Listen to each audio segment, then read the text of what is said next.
ойларында екі түрлі ағаш тұр, иә?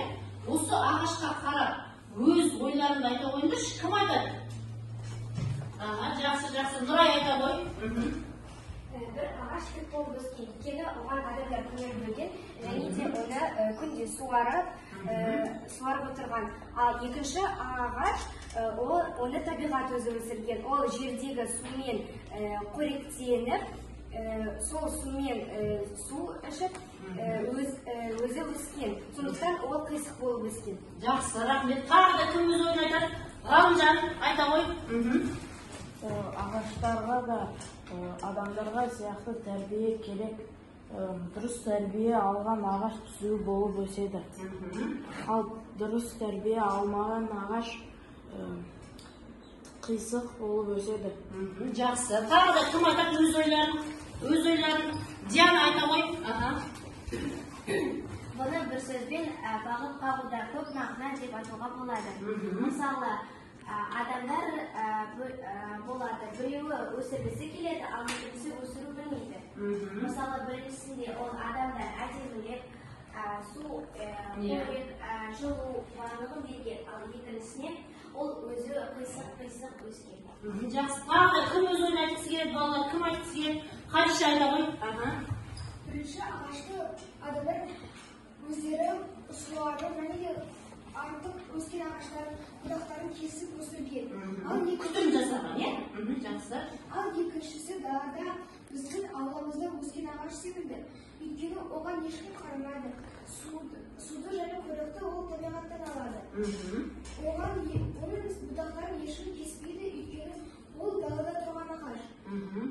Мен ойлаймын, бүкіл ағаштарға және бүкіл балаларға бірдей қарау керек. Жақсы, рахмет Қадиша. Енді балалар, дәптерге бүгінгі тақырыпты жазыңдар. Яғни бізде балалар 8-ші бөлімнің адамның сырт келбеті мен мінезі бөліміндегі бағып қағуда көп мағына бар деген тақырыбы. Жазамыз.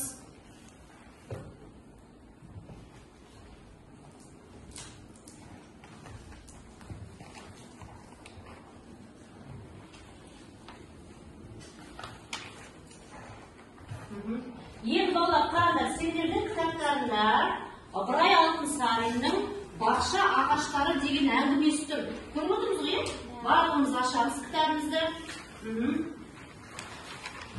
Бұл әңгімені балалар рөлге бөліп оқимыз. Автор Диана, әкесі Мирас, баласы Қадиша. Ал, бастаймыз балалар. Тақырда да тұр балалар. Ал. Біздің бір әдемі күнінде таңертең бір түлеу өзінің баласымен бақшаға барып, екеуі беретін ағаштайын бір жапырақтарын салып жүрді. Мынау ағаш неге тік-тік, анау біреуі неге қисық біткен деп сұрады баласы. Оның себебі балам анау ағашқа бағу қағумен өсірген қисық бұтақтарын болса кесіп, мынау ағаш бағусыз өзі шығу қалыңымен өскен деді атасы. Олай болса бағу қағуда көп мағына бар екен ғой, деді баласы. Бағу қағуда көп мағына барында шек жоқ. Шағым мұнайсең де өзіңе қибар қағай алсаң болады. Сен жас ағашсың, саған да күтім керек. Мен сенің қате істеріңді түзеп пайдалы іске үйретсем, сен менің айтқанымды ұғып орнына келтірсең, жақсы түзік кісі болып өсерсің. Бағусыз бетіңмен кетсе, сен де мынау қисық біткен ағаштай қисық өсерсің. Жақсы балалар. Енді қараңдар балалар, осы бақша ағаштар әңгімесінде не түсіндіңдер осы әңгіме бойынша? Кім айтады балалар? Кім айтады ойын? Аржан айта ғой. Өйткені барлық ағаштары бөлек қарау керек. Жақсы. Тағы да кім айтады өз ойын?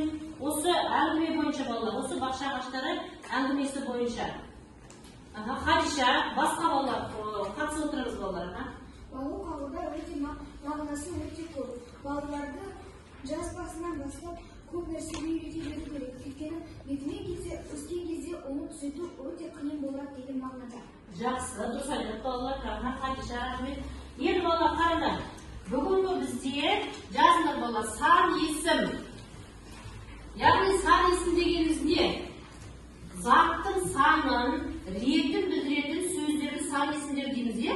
Қанша, нешінші деген сұрақтарға жауап береді. Мысалы, біздің сыныпта 19 оқушы бар. Осы сөйлемдегі сан есім қайсы балалар? 19, заттың жаңағы сөйлемдегі санды білдіріп тұр. Тағы да сан есімге мысал келтірейікші балалар. Айта ғой, Мирас. Саяхатқа 5 бала болды. Бұл сөйлемде сан есім қайсы? Жақсы. Тағы да кім айтады? Басқа. Ғалымжан. Біз сыныпта 17 боламыз. Біздің сыныпта 18 бала дейді. Бұл жердегі сан есім? 18. Жақсы балалар. Диана айта ғой мысалында. Менде 6 алма бар. 6. Жақсы. Нұрай?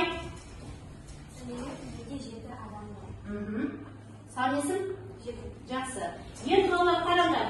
Бұл сан есімді сендер бастауыштан білесіңдер, Енді бүгін біз сан есімнің мағыналық түрлерін өтеміз. Бізде сан есім балалар 6 мағыналық түрі бар. Жазып алайықшы. Ең біріншісі есептік сан есімдер. Бірінен астынан бірін балалар. Қазір бүгін біреуін өтеміз, соны түсіндірем. Бірінші есептік сан есімдер. Екінші реттік сан есім.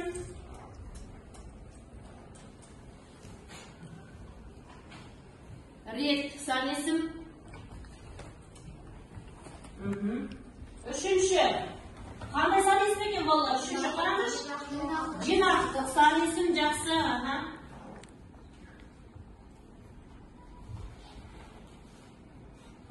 Төртінші жақсы, жазамыз топтау сан есімі.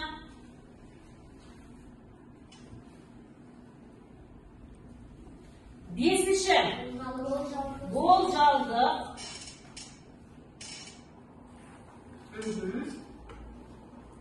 Соңғы 6-шы өлшектік. Жақсы.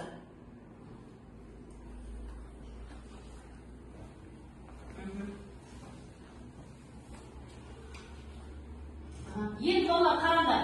Бүгін біз осы сан есімнің ең бірінші мағыналық түрі есептік сан есімді өтеміз. Яғни заттың санын нақты көрсету арқылы жасалады. Қанша, неше деген сұрақтарға жауап береді. Бұл жаңағы сан есімде ешқандай қосымша жалғанбайды. Яғни сан есімдер түбір күйінде ғана тұрады. Түсінікті ғой, Енді қазір осы сан есімнің мағыналық түрлерін ажырату үшін тапсырма орындаймыз. Ал бірінші мәжілісендерді балалар мақал мәтелдер берілген. Осы мақал мәтелдерді оқи отырып, сан есімнің мағыналық түрлерін ажыратуымыз керек. Кім оқиды біріншісін? Басқа кім? Динара, оқи ғой. Бірінші байлық денсаулық, екінші байлық ақ-жаулық, үшінші байлық ой-саулық. Бұл жерде сан есімді сөйлей ғой. Жігітке жеті өнеге. Жоқ, жаңағы сенің оқыған мақал мәтеліндегі сан есімді табасында қай мағыналық түр екенін ажыратасың. Олжас, айта ғой. Реттік, жақсы. Келесі, екіншісі кім оқиды? Мирас. Жігітке жеті өнеге аз. Сан есім қайсысы? Жеті. Қандай мағыналық түрі? Есептік, жақсы. Дұрыс айтады. Келесі, сайт оқи ғой. Жақсыны 7 жыл жетелсең адам болады. Жаманды 7 жыл жетелсең надан болады. Жетелесең. Бұл жерде сан есім қайсысы? Жеті. Қай мағыналық түрі балалар? Есептік. Жақсы. Келесі, Ернұр. Үшті оқышы. Үшті сайт басқа түсіп кетті. 7 атасын білген ол 7 жүздің қамын жер. Өзің ғана білген ол құлағы мен жағын жер. Жақсы. Сөйле ғой. Бұл есептік. Жақсы, есептік сан есім. Оқи ғой. екі баланың ортасындағы шал бала болады. Екі шалдың ортасындағы бала дана болады. Балалар дұрыс па?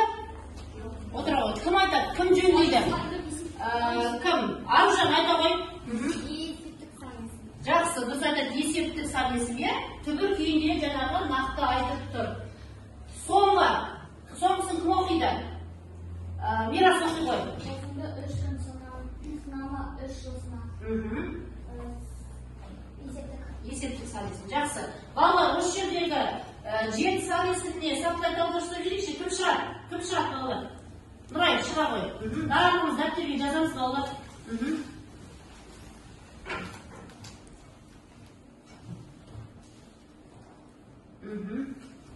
Жеті. Сөйле, Нұрай.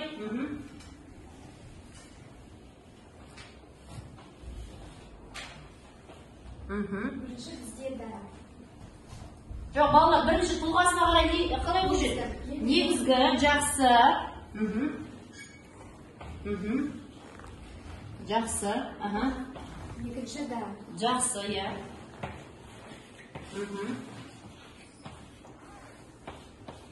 Үшінші бізде сан есім. Жақсы, иә. Сан есім, иә. Біз өтіп атқанымыз сан есім бастадық.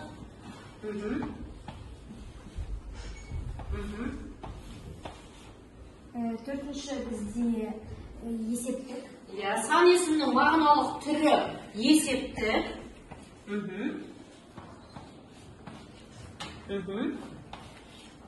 Бесінші бізде қанша.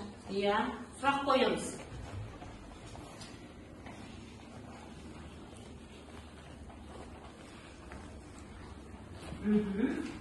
Алтыншы бізде анықтауыш. Жақсы. Сөйлем мүшесінде анықтауыштың қызметін не істейді? Атқарады, иә? Жақсы, отыра ғой.